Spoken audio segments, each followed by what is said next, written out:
আর সারাদিন ছিল বৃষ্টি। শোরুমে গিয়েও মনটা কেমন যেন কিচুরি কিচুরি করছিল।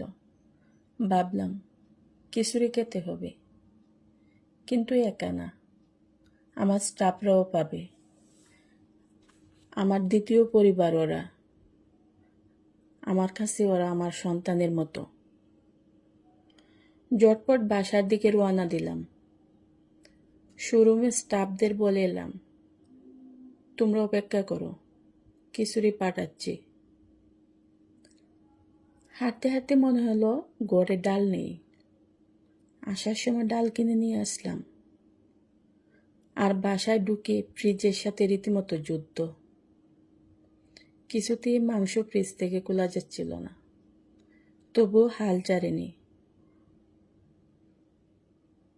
অবশেষে হারিনি। আজ আমার শোরুমে স্টাফ কম, তাই খুব সকাল সকালই দুপুরের জন্য রান্নাবান্না করে আমি শোরুমে গিয়েছিলাম। তবুও আবার রান্নাঘরে দাঁড়িয়ে গেলাম, শুধু খিচুড়ির ভালোবাসার থেকে। আর আমার স্টাফরাও খেতে চাইছিল। আমার পরিবার শুধু ঘরে ভিতর না, আমার শোরুমের স্টাফরাও আমার পরিবার। তাদের মুখে হাসি দেখলে আমার পরিশ্রম সার্থক মনে হয়। একদিকে আমার সন্তানরা, আরেকদিকে আমার স্টাফ।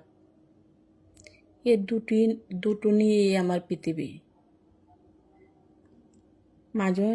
মাঝে মাঝে নিজের জন্য কিছু না থাকলেও তাদের জন্য দিতে ইচ্ছে করে সব কিছু।